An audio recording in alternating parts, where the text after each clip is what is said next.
I need 4 days for my father's funeral, I said, my voice steadier than the trembling in my chest. Vivian from HR looked up at me over her computer screen. The air conditioning hummed too loudly in the silence that followed. That's not possible right now. You're aware we're in the middle of the Norlin integration. She adjusted her glasses, eyes already drifting back to her monitor. You can take 2 days, maximum. The team needs you here. My father died yesterday. The words felt strange in my mouth, still unreal. The funeral is in Michigan. 2 days isn't enough time to even get there and back. I understand this is difficult, but we're at a critical juncture. Her tone suggested she understood nothing. Perhaps you could attend virtually. Many families are doing that now. I stared at her, waiting for some flicker of humanity. When none came, I said, I need to be there in person. He raised me alone after my mom died. I'm his only family. Vivian sighed, the kind reserved for inconvenient children. Listen, I don't make the rules. We're short-staffed, and your role is essential right now. You'll need to choose between work and family. That's just the reality. Something crystallized inside me in that moment. 3 years of solving every technical emergency, rebuilding systems no one else understood, documenting processes only I could navigate, all reduced to this. I see, I said quietly. That was yesterday. My name is Zara, I'm 32, and until this morning, I was the systems integration specialist at a financial technology firm that handles over $40 million in client assets. My job was solving problems no one else could, connecting disparate systems, creating documentation, and building workflows that kept everything running. Before I go any further, could you please take a few seconds to tell me in the comments where you're watching from? I want to know how far this story reaches. And if you've ever had someone treat your grief like an inconvenience, hit that like button. We need to know we're not alone in these moments. Anyway, when my phone rang 2 days ago with news about my dad, Ellis, I was in the middle of finalizing the database migration that would become central to this story. He'd had a sudden heart attack in his woodworking shop. The neighbor found him. By the time I got the call, he was already gone. Dad had raised me by himself since I was 8, when Mom died from cancer. He taught high school science for 30 years, coached my debate team, and learned to braid hair from YouTube tutorials so I wouldn't feel different from the other girls. When I got my first computer, he sat beside me for hours while I showed him everything I was learning, pretending to understand even when I knew he was lost. You've got a mind like a catalog, he'd tell me. You remember everything. That quality made me invaluable at work. I remembered every client preference, every system quirk, every workaround needed when the expensive software inevitably failed. For 3 years, I'd been the company's memory. It started innocently creating documentation because nobody else would.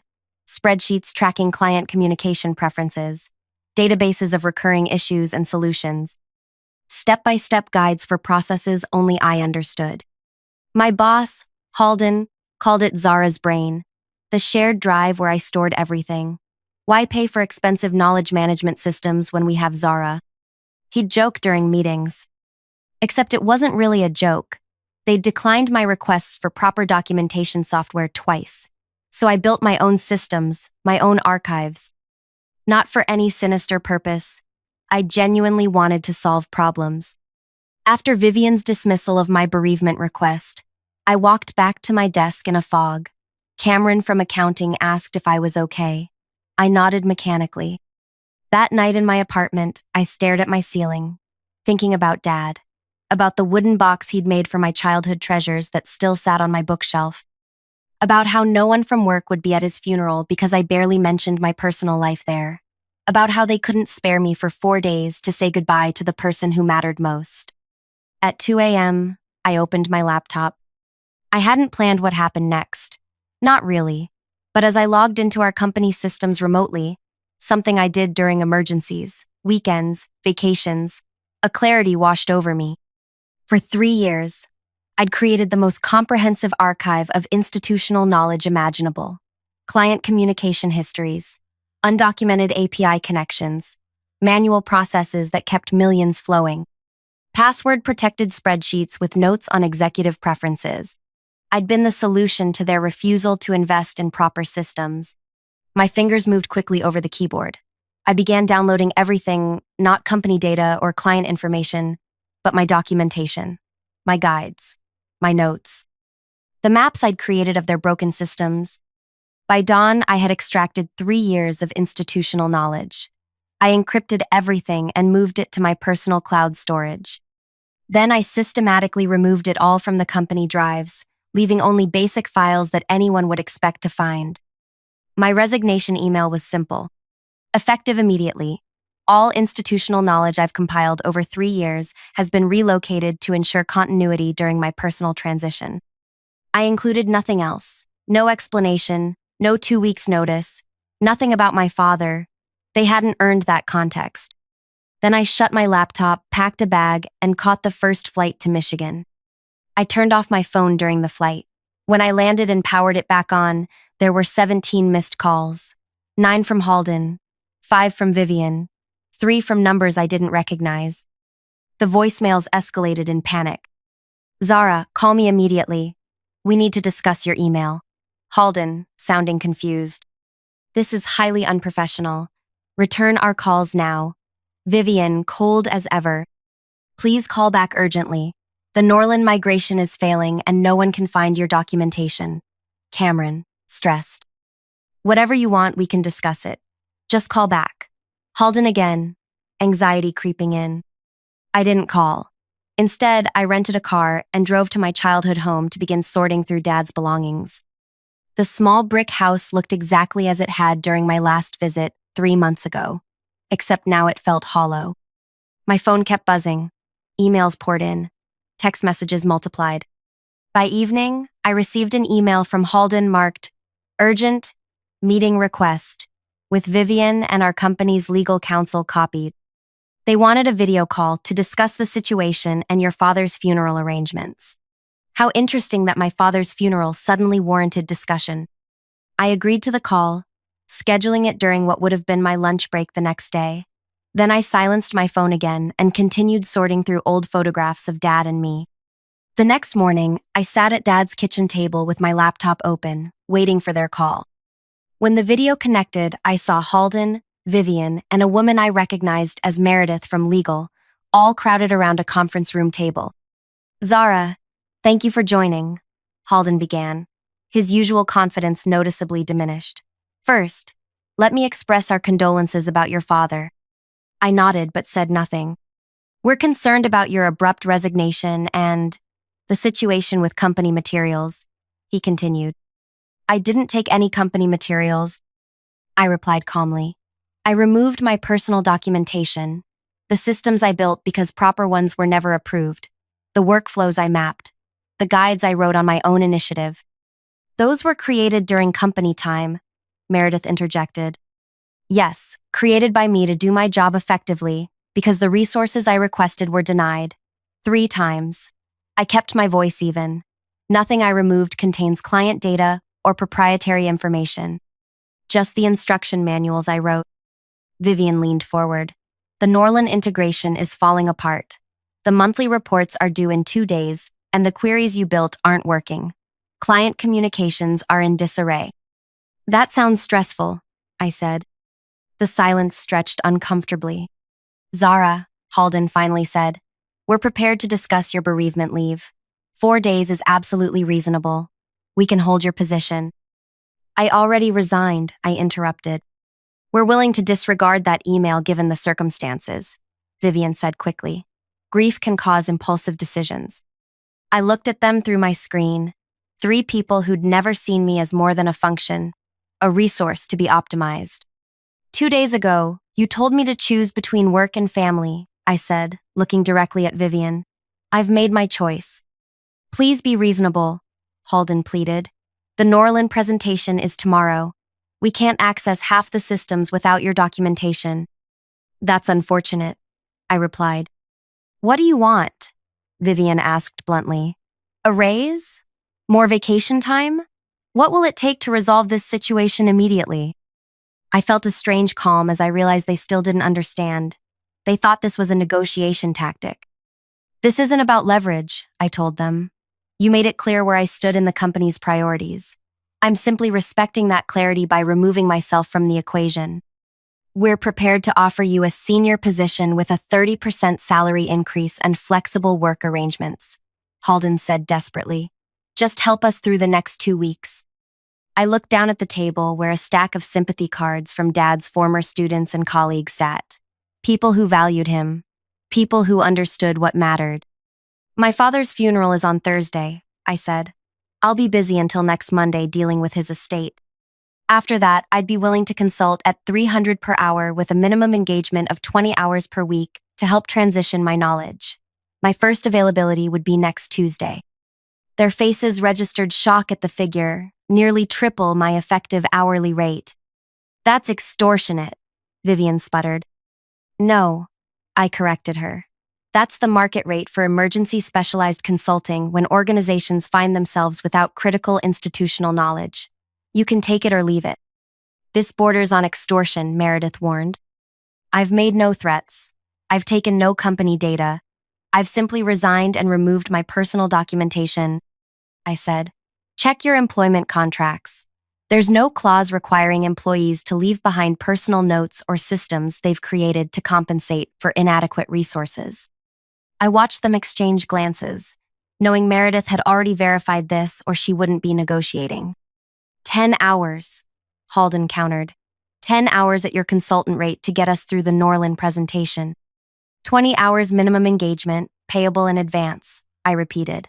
I'm not interested in negotiating. You decide if the knowledge is worth the cost. Without waiting for a response, I added, I need to go now.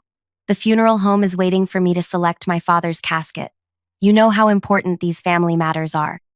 I disconnected before they could respond. As I sat in Dad's quiet kitchen, surrounded by his life's mementos, something shifted inside me. The hurt remained, but alongside it grew something else, a recognition of my own worth they had never acknowledged. My phone immediately rang again. Halden's number. I let it go to voicemail, then listened. We'll agree to your terms, his voice said tightly. Send your consulting contract and payment details. We need you on a call by 5 p.m. today. I put my phone down and closed my eyes. In the quiet of Dad's house, I could almost hear him saying what he told me when I was hesitating about leaving for college. Sometimes people only understand your value when they feel your absence. I didn't send a contract that afternoon, or that evening. Instead, I visited the funeral home, picked out a simple wooden casket that reminded me of Dad's woodworking, and sat in his workshop running my fingers over his tools. Let me tell you something about grief. It's not linear. It comes in waves, sometimes when you're standing in line at a coffee shop, sometimes when you're holding your father's favorite flannel shirt, breathing in what's left of his scent. That day, it hit me as I found a small wooden pendant he'd been working on with my initials carved into it, an unfinished gift. My phone kept buzzing with increasingly desperate messages. The Norland presentation is falling apart. Legal is prepared to approve your contract immediately. Please respond ASAP. I silenced them all and continued sorting through Dad's belongings. The funeral was still 2 days away. I had time. On Thursday morning, I stood in the small chapel where both my parents' funerals had now been held. Dad's colleagues filled half the room, science teachers who'd worked alongside him for decades, former students who'd become teachers themselves, neighbors who'd checked on him regularly after I moved away. I recognized every face. As people shared stories about how Ellis had touched their lives, I thought about what creates a meaningful legacy. It isn't the hours worked or deadlines met. It's the humans you help along the way. After the service, my old debate team coach, Ms. Wynne, hugged me tightly. Your father was so proud of you, she said. He told everyone about your work, though I don't think he ever quite understood what you actually did. I laughed through my tears. He tried so hard to get it. He'd ask me to explain that computer thing over and over. That was Ellis, she smiled. He believed in understanding things, even when they didn't come easily to him. As everyone left, I stood alone at his grave, thinking about understanding, how some people try so hard to understand others, while some never bother to try at all. That evening, I finally sent my consulting contract. 4 pages of detailed terms, including a clause specifying all interaction would occur during business hours only, with 24-hour advance scheduling required for any calls or meetings. I also included a knowledge transfer fee of $5,000 in addition to my hourly rate. They signed it within the hour and sent the first payment. The next morning, Friday, I joined a video call with the Norland team. Their presentation had been postponed to Monday, an embarrassing but necessary delay they'd had to request from their potential $3.8 million client. "Thank you for joining us, Zara," Halden said, visible relief in his expression. "We've got the whole team here." The screen showed 12 faces, including several I'd never seen before, likely external consultants they'd panic hired. "I've reviewed what you've prepared so far," I said professionally. "We have significant gaps to address before Monday." For the next 3 hours, I methodically walked them through the missing elements of their presentation. I identified the broken database connections, explained which tables needed to be joined to generate the correct reports, and created a simplified guide for the temporary tech team. Halden kept trying to rush me. "Can we skip ahead to the client portal section? That's most urgent." "Everything is connected," I replied calmly. "If you don't understand the database structure, the portal functions won't make sense. I'm being thorough because that's what you're paying for." By the end of the call, they had enough to cobble together a functional presentation. Not their best work, but enough to avoid complete disaster. "We'll need you on standby Monday during the actual presentation," Vivian said. "Not as a request, but as an expectation." "That's not in our agreement," I responded. "Monday I'll be meeting with Dad's attorney to handle his estate. I can schedule 2 hours on Tuesday morning." "But if something goes wrong during the presentation," Halden began. "Then you'll handle it with the information I've provided," I finished for him. That's what the knowledge transfer fee covered. The weekend passed quietly as I continued sorting through Dad's house.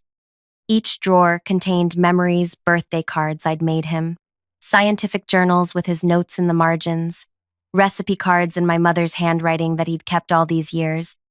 On Monday, while they were giving their presentation, I met with Dad's attorney. The house was paid off. There was a modest life insurance policy. His pension would end, but he'd left enough for me to take some time to figure out my next steps. "He was always very careful with money," the attorney noted. "Wanted to make sure you'd be taken care of."